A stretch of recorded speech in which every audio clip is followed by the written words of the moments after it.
Sinesio Jarama es experto en temas de seguridad y defensa nacional. El Sendero Luminoso llegaba a las comunidades como una luz, como un vendaval de violencia.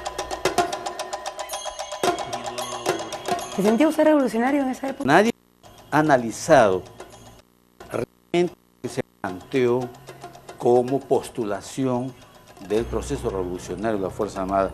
Probablemente se pretendió con mucha expectativa generar un diseño de desarrollo, un modelo de desarrollo. Tomaba de un lado y tomaba del otro. Tomaba el capitalismo y tomaba el socialismo. ¿Para qué? Para adaptar a esta realidad. ¿Tarea difícil? Sí, tarea difícil. No logramos, ni en la mentalidad de los intelectuales nacionales, ni en la mentalidad de la base popular. Cuando usted destruye y no reemplaza, solo quedan escombros. Y ese fue el gran problema del gobierno militar. Destruyó lo poco que teníamos bien en el agro, pero no se reconstruyó. Así es.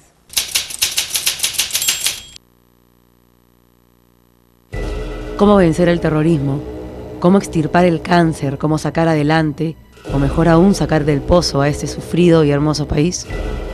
Como bien dice Jarama, el fusil debería ir detrás y no delante del tractor, de la escuela, de la papa y de la oveja. La sociedad toda estaba en guerra, pues Sendero se la había declarado, y hoy se la está volviendo a declarar. Los militares, es una frase muy interesante de Guzmán, y los militares, aún con el poder que obtuvieron, no fueron capaces de poder modificar las estructuras de la base social. Ya.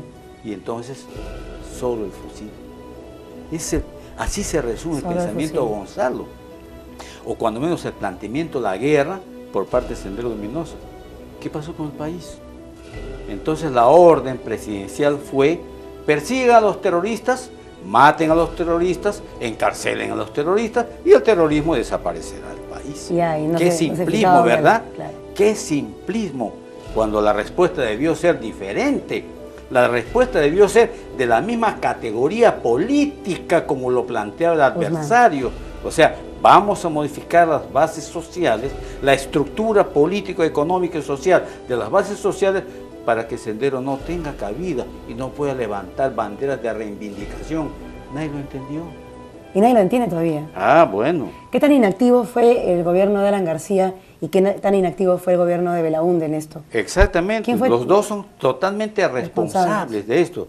Y yo se lo digo claramente, el señor Belaúnde será el adalid de la democracia, pero el señor Belaúnde es el principal y primer responsable de nuestra guerra de 15 años contra Sendero Luminoso, porque lo minimizó, porque lo ninguneó. Y el señor García también es responsable, porque después de 5 años de todo el fracaso del belaundismo, él con su partido, cuando llega al poder, con una mayoría abrumadora, después de haber escuchado más de 80 horas de diálogo con él, quien le está hablando, ¿qué cosa hizo? Él creyó que la revolución democrática burguesa del aprismo iba a resolver tenía la fuerza suficiente para enfrentar al senderismo.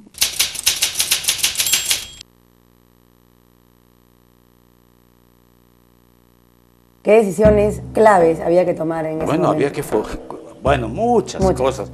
Muchas de las cosas que hizo Fujimori. ¿El FI justifica los medios en el caso de la política antisubversiva de Fujimori? No, bajo ningún punto de vista. Sencillamente enfrentó el problema. Lo enfrentó. ¿Cuál es el problema? Correcto. ¿Cómo hay que combatirlo? Con inteligencia unificada. Segundo, trabajando en las bases sociales. Y tercero, un diseño diferente de intervención. ¿A través de qué? De las famosas rondas campesinas. La guerra no llegó al Perú entero. La guerra, ¿sabe cuándo empezó a asustar a todos los sectores de la sociedad peruana? Cuando se produjo en Tarata. En Tarata, así es. ¿Ya? El 16 de julio, ese día, todos los peruanos dijeron: ton, ton, ton, yo soy Sendero, te estoy tocando la ventana de tu casa. Hablando de guerras sucias y de excesos, La masacre de Acomarca fue un punto de quiebre en la carrera militar del general Jarama y de alguna manera la frustró. Un contingente del ejército, comandado por Telmo Hurtado, atacó la aldea de Acomarca en el departamento de Ayacucho y asesinó nada menos que a 69 campesinos, incluyendo mujeres y niños. La brutalidad, la cosa sanguinaria, morbosa y vil se había instalado en ambos lados del tablero. Acomarca es un punto de quiebre en su carrera. Así es. Y eso sucede en el 85. Usted creo que estaba desde el 84 comandando la segunda región. Desde la segunda región militar. ¿Cuáles fueron los argumentos del general Jarama a la hora de llegar a esta comisión que estaba escudriñando el suceso, ¿no? El teniente Hurtado había estado, digamos, comandando una patrulla, y dentro del recorrido de la patrulla días antes del mes de julio, él había ido obteniendo información de que en Acomarca había una base guerrillera. Entonces, cuando él termina su patrullaje, de más o menos 15 días, se regresa a su cuartel y dio cuenta. El comando del batallón al que pertenecía el Hurtado planeó una operación militar sobre Acomarca y Ollapampa. Y esa es una responsabilidad del comandante del batallón, no del general de la segunda división de infantería, ni menos de la segunda región militar, ¿no? Mi nivel es mucho más arriba. Yo jamás en ninguna oportunidad he pretendido justificar el asesinato masivo del teniente Hurtado. El teniente Hurtado cometió genocidio, debe ser juzgado y debe ser sentenciado. Siempre fue esa mi posición hasta el día de hoy. Yo supongo, general, que en esos tiempos de guerra, de violencia, de matanza, muchos militares, igual que muchos senderistas, se volvían locos. Había un estrés y una presión tremenda. Me invitaron con el señor Ricardo Lescolmenares, ¿no?, a una conferencia sobre el problema de la violencia armada, etcétera, etcétera, etcétera. Entre unas cosas que yo le dije a los jóvenes fue lo siguiente, ¿no? Vean, los hombres como ustedes que están en las universidades siempre están a la expectativa de lo que la sociedad les puede brindar. Bueno, ¿cuántos años creen ustedes que tiene el teniente Hurtado? Porque la pregunta fue por el teniente Hurtado. Yo dije, pero el teniente Hurtado es un joven igual que ustedes. Tú tienes carro, ¿no? ¿Qué haces el fin de semana? Te vas de jarana, te vas a una bar con tu chica, o te vas a la playa el fin de semana. Oye, ¿y el teniente Hurtado dónde está? Está a 3.500 metros, 4.000 metros, patrullando 15 días con su vida en un hilo, porque a la vuelta de un cerro le pueden tender una emboscada. Oye, ¿no creen ustedes que el teniente Hurtado también tiene derecho a jaranearse igual que ustedes, a tener su carro propio, a tener su chica, a ir a una discoteca, a una boate? ¿Por qué le quitas el derecho a él? Y solamente quieres tenerlo tú. Pero cuando se trata de algo, asesino, claro que es asesino. Por supuesto, pero cometió un error. Hay que comprender. Claro. ¿Por qué? Entonces le digo, yo no estoy justificando la conducta del teniente Hurtado. Lo que yo estoy tratando de explicarles a ustedes por qué creen ustedes que el teniente Hurtado hizo lo que hizo. Yo les voy a dar unas respuestas. El teniente Hurtado no estará hastiado ya de esta guerra. El teniente Hurtado no se dará cuenta que esta guerra no va a acabar nunca. ¿Dormiría Hurtado en sus noches? ¿Temería Hurtado quizás a la vuelta de la esquina la visita de la muerte, encapuchada y enorme? Ya sé que no hay excusas que valgan para el crimen cometido, pero sí mucho lugar a las reflexiones. Napoleón, el gran estratega, decía que los ejércitos caminaban sobre sus estómagos, no sobre sus pies. Cuando decía esto se refería a que los soldados debían estar fuertes y bien alimentados para poder ganar la batalla. ¿Y cómo se gana la batalla sendero? Como dice el general Jarama, llevando desarrollo a las comunidades.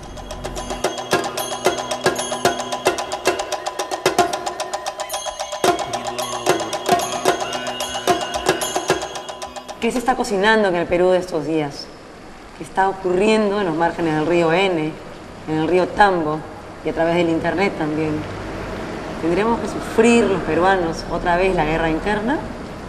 ¿Tendremos que volver a ser víctimas de aquello que tanto luchaba Sinesio Jarama y las fuerzas militares del Perú?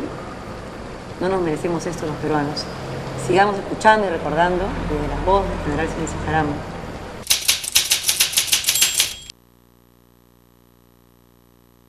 Usted dice algo interesante, dice, años después, Montesinos hizo del chino Fujimori lo que no pudo hacer el chino Velasco.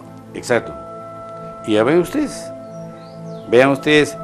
¿por qué se mantuvo Montesinos en el poder? O digo, Fujimori en el poder.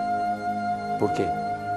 Porque le dijo sencillamente, mire, le dijo a Fujimori, usted no se preocupe de la Fuerza Armada, usted no se preocupe de los asuntos políticos porque eso lo manejo yo. Los problemas del Congreso los manejo yo. Los problemas del Poder Judicial los manejo yo. Oye, ¿quién manejó todo esto? ¿Quién manejó el poder en el Perú? Fujimori tuvo la autoridad, pero el poder lo manejó Montesinos. Y quiso hacer de Fujimori lo que no pudo ser el chino Velasco.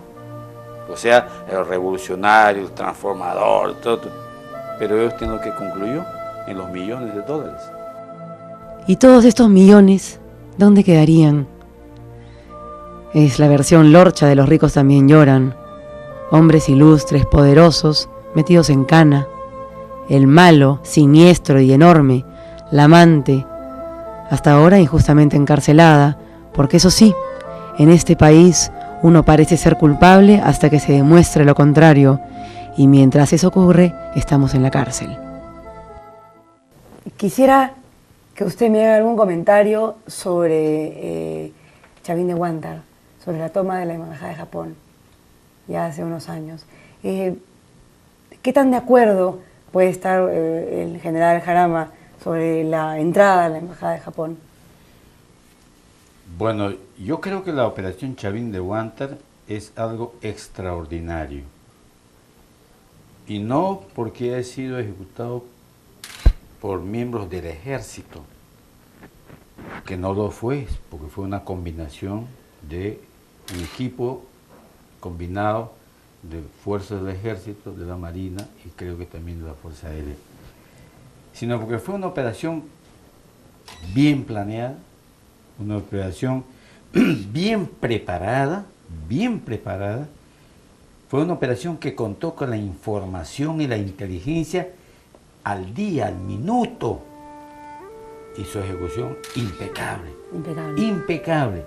Esto evidencia lo siguiente: la información y la inteligencia son elementos vitales para cualquier actividad del hombre, como lo son para un país.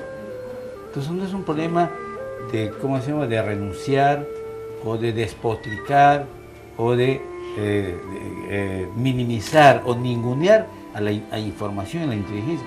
Oye, ¿cómo es la guerra? La guerra es que tú llegas con tus armas, pen, pen, pen, pen, pen, pen, o tú entras y bim, bum, bam, bum, hay polvo, humo, gritos. Oiga, esto es un caos. La guerra, una operación de esta es caótica.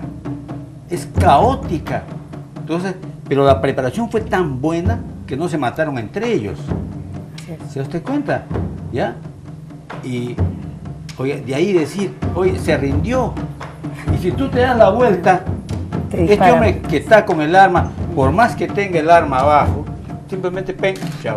Y se acabó. Ya dejaste contar tus días. Eso nadie lo va a entender. Es difícil entender eso. La guerra no es algo que, una operación de esta naturaleza no es algo que tú lo llevas primero por la derecha, después por la izquierda, después por el centro. No es así, pues.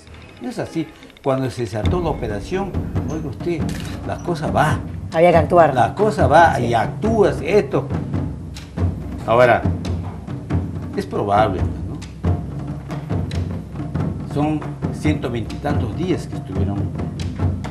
120 y tantos días que el Perú, los 25 millones de peruanos, estuvimos pendientes de un hilo, de la voluntad de una partida de miserables, que son estos señores que capturaron la residencia del embajador.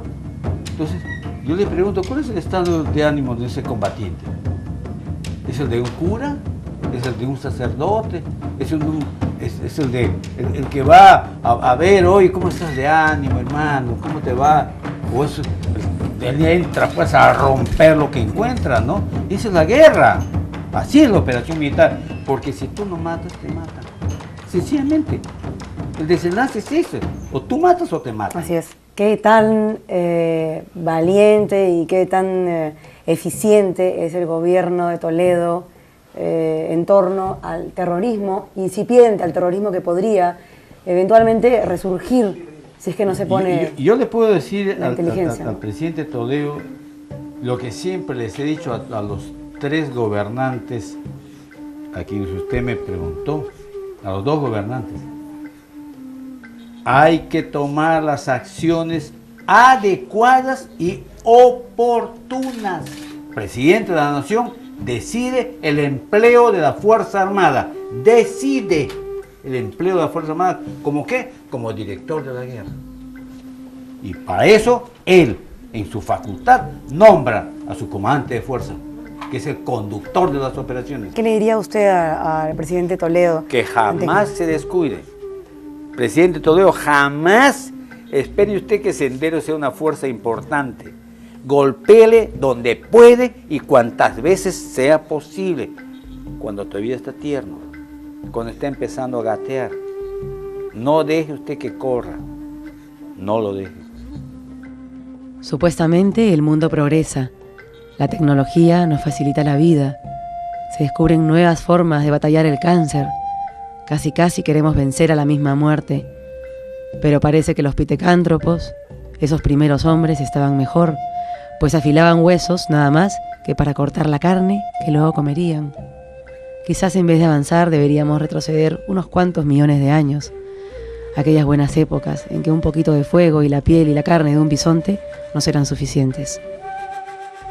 La lectura del 11 de septiembre es que el poder económico mundial, el poder militar mundial, el poder de la información mundial, el poder de la inteligencia mundial, el poder de la ciencia y tecnología mundial ha sido atacado por una partida de zarrapastrosos. Para atacarlas, hambrientos, terroristas. ¿Por la ideología? No. El tema es el poder. Es el núcleo central. ¿Qué utilizan? Puede ser Antrax, puede ser un hombre bomba o puede ser un piloto bomba. Sin embargo, vamos a tener que sacrificar parte de nuestra libertad, parte de nuestra independencia personal, parte de nuestra libre determinación personal por la seguridad, para ponernos al margen de la capacidad de acción del daño de la acción terrorista. Pruebas que Bush ofreció presentar creo que no son lo suficientemente convincentes, porque si lo fueran y si estuvieran amparados en un buen análisis de inteligencia, los inspectores habrían dado a pie de verde. obra, están a pie de obra. General, estábamos comentando justamente sobre un potencial resurgimiento del terrorismo dentro del Perú, ¿no? De algunas alarmas que hay Sí. en algunos rincones del país, que no están tan lejos tampoco. ¿Qué está pasando? ¿Qué tan posible es este resurgimiento? Tuvimos informaciones alarmantes de situaciones de incursiones de grupos armados senderistas en los campamentos madereros, en la zona del río N, del río Tambo, en Satipo, en Nailam, en Quitibireni. Entonces, con toda esta información, yo fui a tocar las puertas con un grupo de madereros, las puertas del ministro del Interior. Entre medio de octubre y noviembre hubieron las incursiones de la Policía Nacional. Y lo hicieron. Pero cuando fui a tocar la puerta del presidente del Comando Conjunto de ese entonces, el general Víctor Bustamante, su respuesta fue: vea usted, mi general, lamentablemente solo tengo rancho para el día de ayer, 15 de septiembre. Ay, caray. Era el día 16. Y entonces cuando yo me retiré, le dije: yo realmente me retiro de esta entrevista con los pelos crispados, porque veo que no se va a poder hacer nada. Y estas son cosas peligrosas. Le dije, lo único que le puedo decir, general, es esto: no cometamos los mismos errores que cometieron los gobiernos anteriores, que no tomaron las medidas adecuadas y oportunas. ¿Qué hizo que Sinesio Jarama, joven charapa, integrara el ejército? ¿Qué lo animó? Bueno.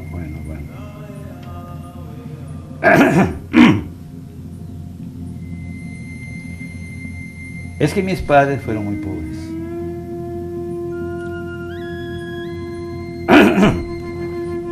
Mis padres fueron demasiado humildes.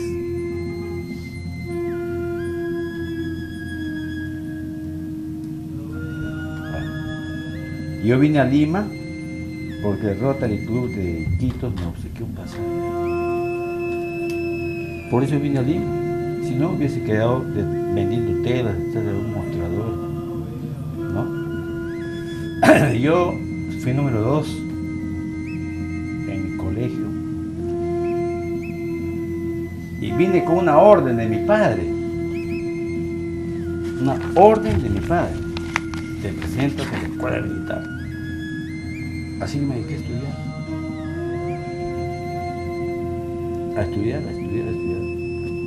Y ingresé a la escuela militar. Pero yo no fui militar de educación de niño. Yo quise ser médico. Yo quise ser médico. Pero me metí a ese y dije, aquí tengo que ser bueno. No tenía otra alternativa. Y tengo que ser bueno. Bueno, yo salí de la escuela militar número 1 de mi arma y número 13 en mi promoción. Este charapa porque tenía vergüenza de hablar. Porque todo el mundo me hacía chacota. Pero, claro, por el acento charapa. Dios mío. Pero salí pues. Salí. Y ese mismo espíritu es que yo les he metido en mis hijos. Sé que destacan todos en sus profesiones, ¿no? Los 4. En el Banco Mundial. Extraordinarios.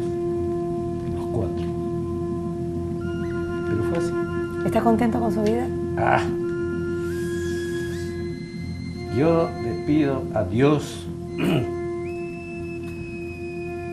que me dé unos años más de vida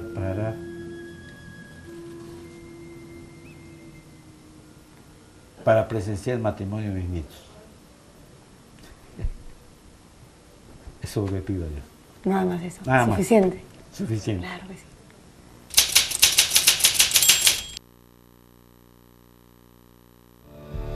En este momento, el general Sinesio Jarama ya ha pasado por 3 quimioterapias. El cáncer se ha convertido en su más importante batalla. Atrás quedaron las operaciones militares y las estrategias. Él pide nada más un poco más de años de vida para ver crecer a sus nietos. Ojalá Dios logre concederle ese deseo.